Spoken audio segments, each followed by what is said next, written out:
आली एक IT engineer था जो कराची के डिफेंस एरिया में नए अपार्टमेंट में शिफ्ट हुआ था। अपार्टमेंट नया था लेकिन बिल्डिंग पुरानी थी।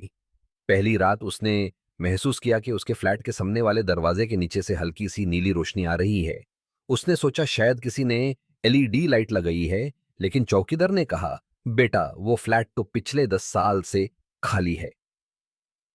आली ने हंसकर बात टल दी, लेकिन अगले कुछ दिनों में उसने रोजाना रात 3 बजे वो नीली रोशनी देखी।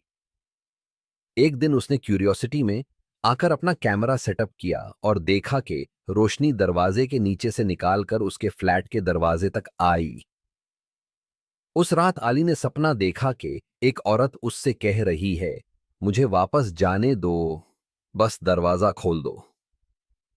अगले दिन उसने कैमरा चेक किया तो कोई वीडियो नहीं थी, सिर्फ एक स्टैटिक स्क्रीन।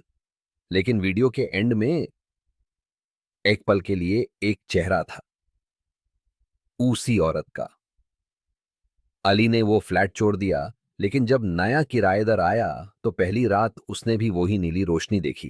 कहते हैं वो फ्लैट अब भी हर तीसरी रात उस औरत का इंतजार करता है, जो सिर्फ इतना कहती है, बस दरवाजा खोल दो।